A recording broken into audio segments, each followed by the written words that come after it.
Hello बच्चों, good morning. कैसे हैं आप लोग? आप लोग का पढ़ाई कैसी चल रही है? आपका बोर्ड एग्ज़ाम अब बहुत नज़दीक आने वाला है, तो आप लोग उम्मीद करते हैं मन लगा के पढ़ रहे होइएगा। बस एक छोटे से स्तर पर मैं आपका हेल्प करने आया हूँ। अगर आप लोग का सम्मान प्यार मिलता रहा तो मैं इस पर कंटिन्यूसली वर्क करूँगा। बस छोटा सा काम आपको करना है कि ये आपका online mission of SRG YouTube channel है, इसको बस सब्सक्राइब कर लीजिए ताकि और नोटिफिकेशन बेल आइकन दबा लीजिएगा ताकि जब भी मैं ये सब वीडियो ऑब्जेक्टिव सेट आपके लिए अपलोड करूं तो वो आप तक पहुंच पाए और इसका आप बेहतरीन तरीक़ा से रिवीजन कर पाओ और आप एग्ज़ाम में अच्छे नंबर ले आ पाओ। साथ ही साथ मैं आपको बताना चाहूँगा कि मेरा ऑफलाइन इंस्टीट्यूट है Shri Radhe Gurukul science and art classes, जो बड़गांव हसनपुर चीनी मिल। जो बच्चे आसपास के हैं देख रहे हैं, अगर वो ज्वाइन नहीं किए हैं तो ज्वाइन कीजिएगा। और साथ ही साथ अगर आपके आसपास जो बच्चे हैं, अगर वो अपकमिंग क्लास 8, 9, 10, 11, 12 और कंपटीशन का बैच है तो आप उसको ज़रूर ज्वाइन करने के लिए कहिएगा। Thank you. आगे हम लोग बढ़ते हैं। तो आज मैं आपके लिए विज्ञान साइंस में सेट 1 सैम्पल पेपर सेट 1 लेके आया हूँ। बस इसमें आपको आज जितना ऑब्जेक्टिव है, लगभग आपको पता है आपके एग्ज़ाम में कितना ऑब्जेक्टिव पूछने वाला है। तो 80 ऑब्जेक्टिव रहेगा, जिसमें से आपको बनाना कितना है, 40 ऑब्जेक्टिव को बनाना है। अब 20 नंबर तो आपको प्रैक्टिकल भी देगा, तो 60 हो गया। और उसके बाद आपको 40 नंबर का सब्जेक्टिव भी बनाना है। तो मैं सब्जेक्टिव पेपर भी आपको गैस करके दूंगा कि कौन सा क्वेश्चन इस वर्ष 2022 में आने वाला है। तो बच्चों, बस इतना है कि आप बेल आइकन सब्सक्राइब करके बेल आइकन दबा लो, ठीक है। तो चलो टाइम वेस्ट नहीं करते क्योंकि आप लोग को पढ़ना है। तो पहला क्वेश्चन की ओर हम लोग बढ़ते हैं। तो पहला क्वेश्चन इंट्रोडक्शन पढ़ लीजिएगा। पहला क्वेश्चन आपके सामने है और कह रहा है कि सर्च लाइट का परावर्तक सतह होता है। तो बाबू, सर्च लाइट का जो परावर्तक सतह होता है वह अवतल अवतल दर्पण का होता है, ठीक है। मेरी बात ध्यान से सुनिएगा। आपको अगर साइड मिरर के बारे में पूछे ना, कि गाड़ी के साइड मिरर के बारे में अगर पूछे तो आप जवाब दीजिएगा उत्तल दर्पण, ठीक है। लेकिन आपको अगर परावर्तक सतह के रूप में पूछे सर्च लाइट का, तब आप जवाब दीजिएगा अवतल। ठीक उसी प्रकार जिस प्रकार आप लोग के गाड़ी का अग्रद्वीप, एक सवाल ऐसे भी बन के इसलिए आ सकता है कि गाड़ी की अग्रद्वीप में कौन सी लाइट लगी हुई रहती है, ठीक, कौन सा परावर्तक सतह लगा हुआ रहता है। तो इसका भी जवाब क्या होगा, अवतल। क्यों लगा रहता है? इसलिए लगा रहता है क्योंकि आपको पता है कि अवतल दर्पण जो होता है वह सिल्वर का पेंट किया हुआ रहता है और ये परावर्तक सतह हो गया। और यहाँ पर मान लीजिए बल्ब लगा हुआ है, ठीक है। तो क्या होगा ना, ये लाइट रिफ्लेक्ट होकर दूर तक जाएगी, ठीक है। इसीलिए हम लोग परावर्तक सतह में सर्च लाइट हो या गाड़ी की अग्रद्वीप हो, उसमें किसका इस्तेमाल करते हैं, अवतल का इस्तेमाल करते हैं, ठीक है बाबू। चलो ठीक, वेरी गुड, आप लोग यहाँ तक समझ गए। नेक्स्ट क्वेश्चन आपको दूसरा नंबर कह रहा है कि जिन वस्तुओं से स्वयं प्रकाश उत्सर्जित होते हैं उन्हें क्या कहते हैं। तो उन्हें हम लोग बाबू बोलते हैं आत्मदीप्त। क्या बोलते हैं, आत्मदीप्त। आपका ऑप्शन नंबर सी राइट है। अगर आप लोग को पता हो ना तो आप लोग जवाब देने का कोशिश किया करो, ठीक है। नहीं पता है तो कोई बात नहीं, मैं बता ही रहा हूँ, आप मिला लेना, ठीक है। नेक्स्ट आप लोग देख लीजिएगा। तीसरा क्वेश्चन कह रहा है कि जब कोई वस्तु अनंत पर रहता है तो उत्तल लेंस पर उसका प्रतिबिंब बनता है। अब भली भांति पड़े हुएगा, अनंत पर आता तो फोकस पे बनता है, ठीक है, प्रिंसिपल एक्सिस है। और अनंत से आ रही है तो टकरा के कहाँ जाएगी, मुख्य फोकस पे ही बनेगी, ठीक है। तो ये आप याद रखोगे, ओके। चलो नेक्स्ट क्वेश्चन कह रहा कि एक लेंस की क्षमता अगर 10 डायोप्टर है तो उसका नामयांतर होगा। मेरी बातों के ध्यान सुनिएगा। लेंस की क्षमता का मात्रक डायोप्टर होता है, ये भी ऑब्जेक्टिव में पूछता है। आपको पता है कि लेंस की क्षमता पावर बराबर होता है 1/f होता है, ठीक है। क्योंकि ये 10 दिया है तो यहाँ से मैं f बराबर लिख सकता हूँ, क्या चीज़, 1/p लिख सकता हूँ, ठीक है, 1/p लिख सकता हूँ। तो यहाँ से जब मैं f बराबर 1/p लिख सकता हूँ तो मैं 1/10 लिखूंगा, क्योंकि ये मीटर में दिया हुआ रहता है। ये किस में रहता है? मीटर में रहता है। तो क्या इसको 0.1 मीटर बोल सकते हैं बाबू? बोल सकते हैं सर। चलो ठीक है, इसका उत्तर कितना होगा? 0.1 मीटर होगा। Option D is correct. ठीक है, अगला क्वेश्चन है 5 नंबर कि सर एक एंगस्ट्रम किसके कितने के बराबर होता है? आप याद रखना बाबू कि एक एंगस्ट्रम जो होता है वो 10 का पावर -10 मीटर के बराबर होता है। Option A is correct. Okay, चलो 6 नंबर क्वेश्चन करा कि अबिंदुकता के उपचार के लिए किस लेंस का प्रयोग किया जाता है? तो वो लेंस जो बाबू है वो सिलेंडरी लेंस है। ठीक है, आप लोग याद रखना कि वो लेंस कौन सी है? सिलेंडरी। Option D is your right answer. ठीक है, चलिए next question number 7। Question number 7 आपका न्यूमेरिकल से है। क्या कह रहा है कि 5 ओम, 10 ओम और 30 ओम के प्रतिरोधों को अगर पार्श्वबद्ध किया जाए तो उनके समतुल्य प्रतिरोध का मान क्या होगा? अब मेरी बात को ध्यान देखिएगा, दो तरीका से कॉम्बिनेशन किया जाता है। एक तो सीरीज कॉम्बिनेशन होता है, एक पैरेलल कॉम्बिनेशन होता है। सीरीज कॉम्बिनेशन में R1 बराबर आप लिख सकते हैं, R बराबर आप लिख सकते हैं R1 plus R2 plus R3। ये हो गया आपका सीरीज कॉम्बिनेशन। ओके, एंड अगर आपसे पैरेलल कॉम्बिनेशन पूछे तो 1/R1 1/R बराबर 1/R1 plus 1/R2 plus 1/R3 and dot dot 1/Rn तक हम लोग लिखते हैं। ठीक इसी प्रकार अभी पार से बोल रहा है तो पैरेलल बोल रहा है, और पैरेलल बोल रहा है तो सब हम लोग बट्टा में लिखेंगे। तो रिजल्टेंट आपका कितना हो जाएगा? रिजल्टेंट प्रतिरोध कितना हो जाएगा वो देख लीजिए। 1/5 जोड़ 1/10 जोड़ 1/30 करोगे तो एलसीएम 30 हो जाएगा। ठीक है, एलसीएम कितना हो जाएगा? 30 हो जाएगा।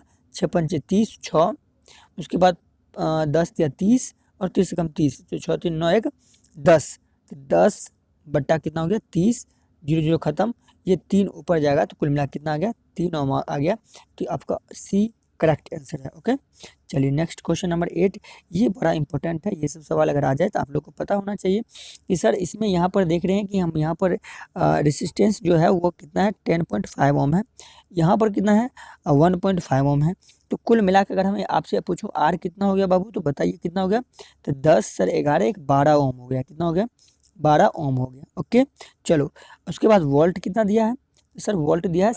अगर अब ये चीज़ हमको दिया हुआ है तो सर हम कैसे बनाएंगे? तो आपको पता होगा बब्बू कि क्या चीज़ पता होगा? आपको ओम्स लॉ से पता होगा कि क्या होता है ना, V equals to I R. ठीक है, V बराबर आई आर। अब लिख देता हूँ मैं अलग से, आप याद रखना। V बराबर क्या होता है? I R. V directly proportional to I होता है, V बराबर आई आर होता है। अब यहाँ से हमको क्या निकालना है? हमको निकालना है धारा। तो आई बराबर क्या हो जाएगा? V/R हो जाएगा। आई बराबर क्या होगा? V/R हो जाएगा। V कितना है सर? V 6 है, R कितना है? 12 है। तो 1/2 1/2 0.5 ampere. Option D is correct. Okay, चलो next question number 9। Question number 9 कह रहा है कि निम्नलिखित पदार्थों में कौन चालक है? तो देख लीजिए, कांच तो नहीं होगा, आपको पता कांच गलत ऑप्शन है। अवक्र नहीं होगा, चीनी मिट्टी बिल्कुल नहीं होगा। तो आंसर राइट आंसर क्या है? तो 9 का राइट आंसर होगा ए एल्यूमिनियम। क्या होगा बाबू? एल्यूमिनियम हो जाएगा। चलिए क्वेश्चन नंबर 10 की ओर हम लोग बढ़ते हैं। क्वेश्चन नंबर 10 में आपसे पूछ रहा है कि एक तार को खींचकर उसकी लंबाई को दुगनी कर देने पर उसका प्रतिरोध कितना हो जाएगा? तो ये 4 गुना हो जाएगा। अब कैसे होगा इस बात को ध्यान से सुनना। चलो मैं आपको एक रिलेशन बताता हूँ। ठीक है, आर बराबर क्या होता है? अब तो उतना डिटेल से नहीं क्योंकि ऑब्जेक्टिव करा रहा हूँ। रॉ L/A होता है। ठीक है, ये बात आपको याद होनी चाहिए। आर बराबर रॉ L/A, जहाँ आर जो हो गया वो प्रतिरोध हो गया, रो जो हो गया वो प्रतिरोधकता हो गया, एल जो हो गया वो तार की लंबाई हो जाएगा, और ए जो होगा अनुप्रस्थ प्रतिच्छेद काट का प्रतिच्छेद क्षेत्रफल होगा। ठीक है, ये हो जाएगा, आप एरिया मान लो। ठीक है, चलो ये हो गया। अब देखो एक बात बताइए हमको, सिंपल सी बात है कि इतनी मोटी मान लीजिए तार है। ठीक है, थोड़ा और मोटी कर लेते हैं, मान लीजिए इतनी मोटी तार है, समझे? अब ये तार है, इसकी लंबाई L1 मान लेते, कितनी है? L1 है। ठीक है, चलो अब देखो, अगर इस तार की लंबाई मैं दुगनी करूंगा तो L2 जो होगा वो पतला हो जाएगा। तो पतला हो जाएगा तो कितना होगा? 2L1 के बराबर हो जाएगा, क्योंकि दुगनी करनी है। तो दुगनी करेंगे तो उस हिसाब से तो मोटाई भी तो कम हो जाएगी ना, ऐसे होगी। तो एरिया कितना हो जाएगा? आधा हो जाएगा। तो अब ए बराबर कितना आ जाएगा? ए बराबर कितना हो जाएगा? A1/2 हो जाएगा। अब ये A1/2 हो गया, और ये L2 जो है वो कितना हो गया? 2L1/L1 हो गया।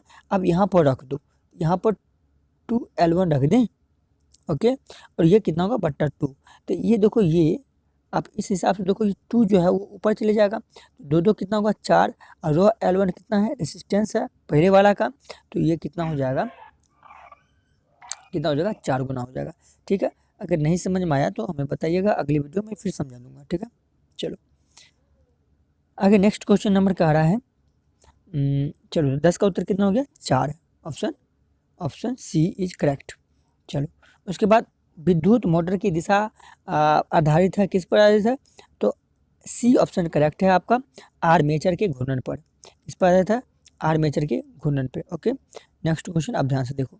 चलो अगला क्वेश्चन नंबर 12 कह रहा है कि आवर्त सारणी में कितने आवर्त होते हैं, पता है बहुत खूब, 7 होते हैं। कितना होते हैं, 7 होते हैं। चलिए अगला क्वेश्चन नंबर 13 कह रहा है कि निम्न में से किसका उपयोग खाना बनाने वाली ईंधन के रूप में नहीं किया जाता। देखिए एलपीजी खाना बनाने में उपयोग किया जाता है, कोयला का भी किया जाता है और बायोगैस का भी किया जाता है। किसका नहीं किया जाता, सीएनजी का नहीं किया जाता, ये गाड़ी ईंधन के लिए प्रयोग किया जाता है। ठीक है, चलो नेक्स्ट क्वेश्चन नंबर 14 कह रहा है 2D क्षमता वाले लेंस का फोकसांतर कितना होगा, 2D क्षमता वाला, ठीक है 50 हो जाएगा भाई, क्योंकि हमने इससे पहले भी आपको क्वेश्चन बताया ना, P बराबर 1/, कितना होता है F होता है, F ऊपर जाएगा, F बराबर 1/P हो जाएगा, 1/P मतलब P2 है, 2 इंटू 100 कर दीजिए, ये सेंटीमीटर में आ गया। ओके ओके ओके ना, एक मिनट रुकिए, 1/2 हो जाएगा, 2 हो जाएगा, एक मिनट रुक जाइए, फिर से हम आपको सवाल बता रहे हैं। तो ये कितना है, हमको पता है सर P बराबर 1/F होता है, 1/F अगर हमको निकालना है तो ये होगा 1/P, P है डायप्टर। ठीक है, ये किस में होता है, मीटर में होता है, तो ये आएगा कितना 0.5 मीटर।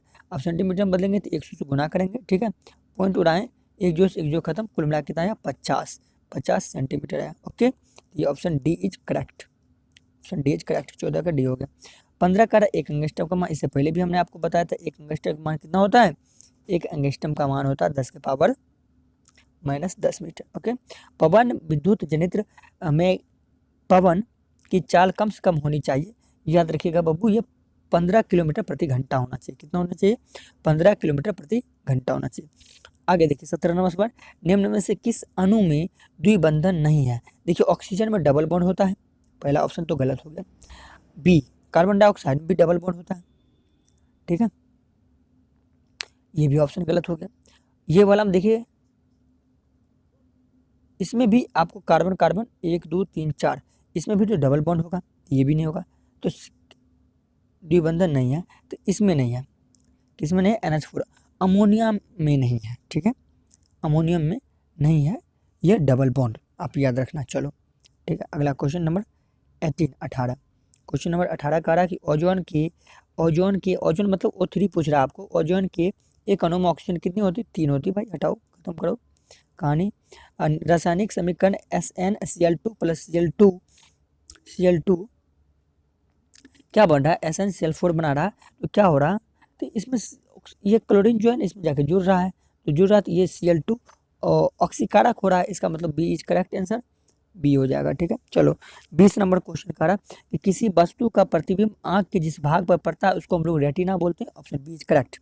पोटास एलम होता है, क्या होता है, एक द्विक लवण होता है, डी ऑप्शन करेक्ट। ठीक है, निम्नलिखित में सबसे प्रबल लवण कौन है, सोडियम क्लोराइड NaCl है। ठीक है, अगला याद रखिए, निम्नलिखित में से कौन सा गंधिया सूचक नहीं है, शकरकंद नहीं है, बल्कि सब है, प्याज भी है, लौंग का तेल भी है, वनीला भी है। ठीक है, चलो आगे देखो क्वेश्चन नंबर 24 कह रहा है कि लोहे की परमाणु संख्या कितनी होती है, 26 होती है, याद रखिएगा। ठीक है, निम्नलिखित में सबसे अधिक क्रियाशील हैलोजन है, फ्लोरीन है। ठीक है, सबसे ज्यादा फ्लोरीन है, ये भी याद रखना। चलो आगे देखो, समूह 17 के तत्व कहते हैं, हैलोजन ग्रुप बोलते हैं, बी करेक्ट आंसर है। निम्नलिखित में कौन सा एक दहन अभिक्रिया है, चूंकि जल का उबलना नहीं है, मोम का पिघलना बिल्कुल नहीं है, पेट्रोल का जलना, ऑप्शन सी इज करेक्ट। ठीक है, एंड 28 नंबर का सिलिका क्या है, सिलिका एक उपधातु है। ठीक है, ऑप्शन सी करेक्ट। आधुनिक आवर्त सारणी में 36 कतारों की संख्या कितनी है, 36 कतार। आधुनिक आवर्त सारणी में 36 कतार, 1 2 3 4 7 है, कितना है 7 को। आगे देखो, सिंगल बॉन्ड OH का क्रियाशील समूह है, ये अल्कोहल का, option C is correct. Aldehyde श्रेणी का समान सूत्र CnH2n+1 × CHO होता है, याद रखिएगा, कहो अल्डिहाइड कहो। 31 का option A is correct. Okay, आइए आगे हम लोग देखते हैं। 32 कह रहा है कि मानव में डायलिसिस थैली होती है, क्या होती है, नेफ्रॉन होती है, याद रखिएगा। ओके, चलो आगे, निम्नलिखित में से किस विलयन का उपयोग दीवारों की सफेदी करने में किया जाता है? तो ये आप जानते होइएगा, ठीक है। CaOH का हॉल ट्वाइस, इसको भाखड़ा चूना भी बोलते हैं, ठीक है। हाँ, वाइट चूना। ओके, कैल्शियम ऑक्स। चलो आगे देखो, वायुमंडल में कार्बन डाइऑक्साइड की उपस्थिति कितनी है? तो 0.03%। ऑप्शन सी इज करेक्ट, आप याद रखना, ठीक है। चलो, रेजिन किस पौधे की उत्सर्जी पदार्थ है? तो ये चीड़ का है, आप याद रखिएगा, D is correct answer. Okay, चलिए नेक्स्ट है, मनुष्य का हृदय प्रति मिनट कितनी बार धड़कता है? तो 72 बार धड़कता है, ये तो सबको पता है, सबको पता है, इतना तो आप लोग पढ़े होइएगा। अब 34 कितना नंबर हो जाएगा? 37 नंबर हो जाएगा। 37 नंबर हो जाएगा, वसा का वहन शरीर के अंदर किस माध्यम से होता है? लसिका के माध्यम से होता है, ठीक है। Option C is correct.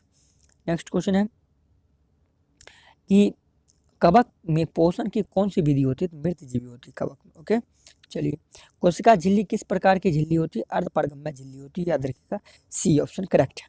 चलिए, एक पादक हार्मोन जो पौधे में वृद्धि का घटक होता है वो ऑक्सिन कहलाता है, क्या कहलाता है? ऑक्सिन। यहाँ से बायोलॉजी स्टार्ट हो गया, वो आप देखते रहिए। चलिए, न्यूरॉन के छोटे तंतु को हम लोग कहते हैं माइलिन शीथ, याद रखिएगा, option B is correct. Okay, मेढक देखिए, निम्न में से कौन बाह्य निषेचन करता? देखिए, गाय अंतः निषेचन करता, कुत्ता अंतः निषेचन करता, मनुष्य भी वही अंतः निषेचन करता है, ऑप्शन ए इज करेक्ट, मेढक हो जाएगा। ओके, चलिए, एड्स किसके कारण होता है? एड्स विषाणु के कारण होता है, आप याद रखना, ठीक है। चलो, स्त्री में कौन सी गुणसूत्र पाई जाती है? आप लोगों को बखूबी से याद होगा कि XX पाया जाता है, तब जाके लड़की का जन्म होता है, XY पाया जाता है, बॉयज का होता है, ठीक है। तो ये आपका हो गया। चीनी का रासायनिक सूत्र क्या होता है? तो याद रखो बाबू, कहो 12 22 11, option C is correct. Okay, याद रखो, कहो 12 22 11, इस तरह से याद रखो। 46 में आपका क्वेश्चन करा कि वृक्क की संरचनात्मक वृक्क की संरचनात्मक एवं क्रियात्मक इकाई को कहते हैं, क्या कहते हैं? क्या कहते हैं? कहते हैं नेफ्रॉन। क्या कहते हैं? नेफ्रॉन कहते हैं। ओके, आप लोग को समझ में आ गया यहाँ तक? चलो नेक्स्ट हम लोग देखते हैं 37, मस्तिष्क का कौन सा भाग शरीर की स्थिति का संतुलन अनुरक्षण करता है? जरा बताइए, आप लोग को पता है कौन सी भाग करती है? अनुमस्तिष्क करती है, option C is correct. Okay, शुक्राणु का निर्माण होता है, किस में होता है भाई? वृषण में होता है। ओके, चलो अब देखो, ये दोनों 49 50 दोनों इंपॉर्टेंट है, ये दोनों में कन्फ्यूजन भी आपको हो सकता है। अभी देखो, दर्पण बोला तो दर्पण बोला तो याद रखिएगा, दर्पण मतलब माइनस। ओके, और लेंस बोले तो प्लस। ओके, चलो, तो कह रहा है, क्या कह रहा है कि गोलीय दर्पण द्वारा उत्पन्न आवर्धन का निम्न सूत्र बताइए। M बराबर -v/u होता है। चलो, option B is correct. Okay, lens का क्या होता है? Option A is correct, M बराबर v/u होता है प्लस में। चलिए आगे हम लोग 51 नंबर देख लेते हैं। 51 करा कि निम्न में से किस दर्पण का दृष्टि क्षेत्र बड़ा होता है? तो याद रखिएगा, दृष्टि क्षेत्र जो बड़ा होता है वो कौन सी दर्पण है? आपको पता है क्या वो कौन सी दर्पण है? जरा बताइए। तो वो दर्पण है उत्तल दर्पण। आपको पता है कि उत्तल दर्पण का दृष्टि क्षेत्र क्या होता है? बड़ा होता है। क्यों होता है सर? क्योंकि अंदर से पेंट किया हो रहा है और लाइट इस पर पड़ी तो झटाक से इतना बड़ा भाग जाएगा, ठीक है। और देखो इतनी बड़ी अरे यार, अरे छोड़ो यार, इतनी बड़ी क्या होगा? इसका दृष्टि क्षेत्र हो गया, इसलिए आंसर क्या हो जाएगा? उत्तल दर्पण हो जाएगा।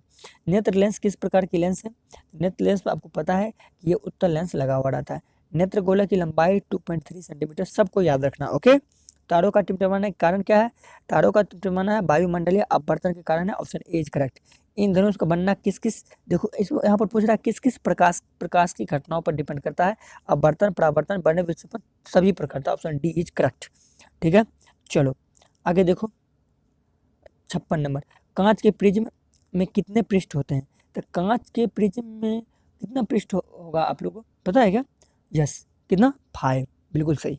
चलो आगे देखो, विद्युत विभव का ऐसा मात्रक, ये सब बड़ा इंपॉर्टेंट है, याद रखो ये सब, ठीक है। विद्युत विभव का ऐसा मात्रक क्या होता है? विभव का होता है वोल्ट। क्या होता है? वोल्ट। विद्युत धारा का पूछे तो एम्पियर, और विद्युत आवेश का पूछे तो कूलम। ओके, और प्रतिरोध को पूछे तो ओम। सब लगातार आ गया, ये सब आप अच्छे ध्यान रखना। विभव वोल्ट, धारा एम्पियर, आवेश कूलम, प्रतिरोध ओम। ओके, चलिए वेरी गुड। आगे देख लेते बाबू, लोहे पर जंग लगना क्या कहलाता है बताइए? तो संक्षारण कहलाता है। क्या कहलाता है? संक्षारण कहलाता है। निम्नलिखित में कौन सा ऑक्सीकारक है? ऑक्सीजन है भाई। मोमबत्ती का जलना, देखो यहाँ पर 2 क्वेश्चन, 63 नंबर क्वेश्चन जो है बड़ा इंपॉर्टेंट है। 2 प्रश्न बनता है, एक बनता मोमबत्ती का जलना और एक बनता मोमबत्ती का पिघलना। तो मोमबत्ती का जलना बोले तो ये रासायनिक अभिक्रिया, क्या है, रासायनिक अभिक्रिया। लेकिन मोमबत्ती का पिघलना बोले तो ये भौतिक परिवर्तन है, भौतिक अभिक्रिया होगा, ठीक है। उसको अवस्था परिवर्तन भी हम बोल सकते हैं, लेकिन यहाँ मोमबत्ती का जलना इसलिए ये रासायनिक परिवर्तन होगा। वेरी गुड, ध्यान रखना। चलो 64 नंबर कह रहा है यहाँ पर क्या हो रहा है बताओ तो। सूर्य का प्रकाश है तो उसमें शोषित होगा ही होगा। चलो यहाँ क्या हो रहा है, टूट रहा है, टूट के AgBr2 बना रहा है, ठीक है। सिल्वर ब्रोमाइड टूट रहा है, तो टूट रहा है तो वियोजन भी होगा, इसका मतलब डी आंसर करेक्ट होगा, ए और सी दोनों होगा। नेक्स्ट क्वेश्चन हम लोग देख लेते हैं। इस शरीर में भोजन का पचना किस प्रकार की अभिक्रिया कहलाता है, ये ऑक्सीकरण कहलाता है। क्या कहलाता है, ऑक्सीकरण, बी इज करेक्ट आंसर। धातु के ऑक्साइड होते हैं हमेशा भस्म होते हैं भाई, ए क्षार होते हैं। लिटमस पेपर इनमें से प्राप्त होता है किसके द्वारा, किसके द्वारा होता है, थैलाफाइट और लीचेन, इस दोनों के द्वारा होता है, इसलिए ऑप्शन ए और बी दोनों हो जाएगा। क्या हो जाएगा, दोनों हो जाएगा, ठीक है। चलो और किधर है, अच्छा इधर है। संगमरमर का रासायनिक सूत्र क्या होता है, संगमरमर का होता है कैल्शियम क्लोराइड, तो CaCO3 होता है, ओके। चलो नेक्स्ट NaOH है, क्या है, ये क्षार है तो भस्म होगा आंसर, ठीक है। अम्लीय वर्षा का pH मान होता है 5.6 से कम होता है, याद रखना ये सब प्रश्न। लैक्टिक अम्ल का प्राकृतिक स्रोत क्या है, सर दही है। लैक्टिक अम्ल किसमें पाया जाता है, दही में, क्योंकि लैक्टोबैसिलस नामक जीवाणु किसमें पाया जाता है, दूध में, ठीक है। चलो आगे देखो 72 नंबर क्वेश्चन कर रहा है कि मानव शरीर का शारीरिक तापमान होता है 37 डिग्री सेल्सियस होता है, ठीक है, याद रखना का। फ़ारेनहाइट में 98 होता है, ओके। चलो आगे देखो, कौन सा अंग उत्सर्जन से संबंधित नहीं है, कौन सा नहीं है बताओ तो, कौन सा अंग उत्सर्जन से संबंधित नहीं है, कौन सा नहीं है, अग्ना से नहीं है, बल्कि ये सब है, ओके। चलो ठीक है, देखो पीत रस स्रावित होता है किसके द्वारा होता है, पीत रस स्रावित बताओ तो, पीत रस स्रावित होता है, जल्दी बताइए किसके द्वारा होता है, लीवर के द्वारा होता है, option D is correct answer, ठीक है, क्या होगा, option D is correct. Next चलिए बाबू आगे देखते हैं, बताओ तो पाचन तंत्र का सबसे बृहत अंग होता है, बताइए पाचन तंत्र का सबसे बृहत अंग क्या होता है, याद रखिएगा यकृत होता है, ठीक है। 75 का ऑप्शन सी इज करेक्ट हो जाएगा। अब बहुत कम बचा हुआ देख लीजिए, हाँ पूछेगा आपसे, सामान्य अवस्था में एक स्वस्थ व्यक्ति का ब्लड प्रेशर रक्तचाप कितना होता है, तो 120/80 होता है, ये बात आप याद रखना। चलो निम्नलिखित में से किसमें कोई एंजाइम नहीं पाया जाता है, ये ऑप्शन ए इज करेक्ट है, पीत रस में नहीं पाया जाता, ठीक है। स्वपोषी पोषण के लिए आवश्यक है, देखो सब कुछ आवश्यक है भाई, कार्बन डाइऑक्साइड आवश्यक है, क्लोरोफिल आवश्यक है, सूर्य का प्रकाश आवश्यक है, इसलिए आंसर क्या हो जाएगा, डी, करेक्ट आंसर कितना हो जाएगा, डी। ग्लूकोज में कितने कार्बन होते हैं, C6H12O6, ये ग्लूकोज और फ्रुक्टोज का सूत्र होता है, तो कार्बन कितने हैं देख लो, 6 है तो लगाओ 6 पे, ठीक है। मछली के हृदय में कितने कोष्ठक होते हैं, तो 2 एक होता है, ये बात याद रखना है। चलो भाई अब लास्ट में मैं आप लोग को एक बात बताना चाहता हूँ कि जो बच्चे इस बार अभी 10th में है, तो मैं उसके लिए बहुत सारा वीडियो लाने वाला हूँ कि भाई उसको कैसे पढ़ना चाहिए, एक महीना में किस तरह से पढ़ें, ताकि आप रिजल्ट जो है उसको इम्प्रूवमेंट कर सके। और रिजल्ट इस बार टारगेट रखो भाई कितना, ठीक है, ज़्यादा हो गया क्या, अरे भाई कर सकते हो, सबकी बस की बात है, तुम भी कर सकते हो, कोई भी कर सकता है, बस थोड़ी सी मेहनत करने की जरूरत है, मेहनत करो, ठीक है। 80% प्लस रिजल्ट लाओ, 80% से 95, 99 मतलब 100% तक लाओ, ठीक है। जहाँ तक हो सके मेहनत करो, रिजल्ट लाओ, ठीक है, हम तुम्हारे साथ हैं, तो मेहनत करो। और साथ ही साथ देखो स्वार्थ की भावना नहीं, अपने दोस्तों के पास इसको शेयर भी करो, ठीक है, ताकि उसका भी कुछ भला हो सके, ओके। क्योंकि आप अच्छा करोगे तो आपके साथ भगवान भी अच्छा करेगा, ठीक है ना। चलिए इस बात को याद रखते हुए आगे हम लोग मिलते हैं मॉडल शीट 2 लेके। देखिए अभी ये साइंस का है, फिर इसमें मैथ भी आएगा, सोशल साइंस भी आएगा, मतलब ऑल सब्जेक्ट का अपलोड होगा। तो अभी तक आपने क्या नहीं किया है, सब्सक्राइब नहीं किया है, तो क्या करोगे, सब्सक्राइब कर लोगे, ताकि जब भी मैं वीडियो अपलोड करूँ तो आप तक पहुँच जाएगा। इसका PDF अगर आपको चाहिए, ये आपको निकलवाना है अगर, तो निकलवा लीजिएगा। ये आपको मिल जाएगा मिशन ऑफ SRG, मेरा एक टेलीग्राम चैनल है, ओके। मिशन ऑफ SRG जो यूट्यूब का नाम है वही उसका भी नाम है, mission of SRG Telegram channel है। इसका डिस्क्रिप्शन में उसका लिंक है, आप वहाँ जाओ, टेलीग्राम चैनल को क्या करो, ज्वाइन करो, और वहाँ से इसको PDF प्राप्त करो, ओके। जो मिलते हैं नेक्स्ट वीडियो में, तब तक के लिए जय हिंद बच्चों।